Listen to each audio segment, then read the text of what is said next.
তো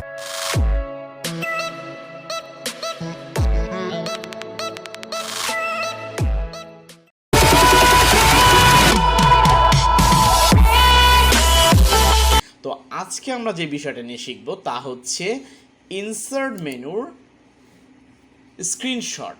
আসলে স্ক্রিনশট কি? স্ক্রিনশট হচ্ছে আপনার এই কম্পিউটার মনিটরের যেই অংশ, এখান থেকে যে কোনো একটা অংশ কীভাবে আমরা ছবি তুলতে ফেলতে পারবো সেটাই আমরা করব। দেখি আমরা দুইভাবে করতে পারবো, সেটা আমরা দেখব।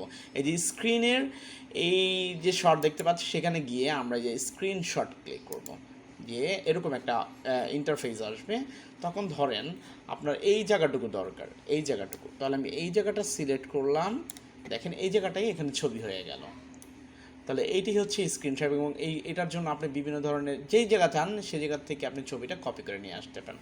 এছাড়াও আরেকভাবে স্ক্রিনশট দেওয়া যায়। কেটে ফেললাম আমাদের পরে, দেখবেন যে অ্যারো কি ঠিক উপরে, অ্যারো কির উপরে ডিলেট ইনসার্টের উপরে পার্ট স্ক্রিন সেস আর কিউ, এটার উপরে ক্লিক করবেন। ক্লিক করে ধরেন আমি এখানে যেতে চাচ্ছি, এখানে যে আমি এটা ক্লিক করলাম, ওই বাটনটা ক্লিক করলাম, করার পরে আমি আমার ওয়ার্ডে গেলাম, কন্ট্রোল ধরে ভি দিলাম, দেখেন এই অংশটা চলে আসছে। তো এইভাবেই স্ক্রিনশট করা হয়। আর যদি আপনাদের কোনো মতামত থাকে তাহলে আমাকে করতে পারেন। আপনাদের অসংখ্য ধন্যবাদ মনোযোগ সহকারে ক্লাসটি শোনার জন্য।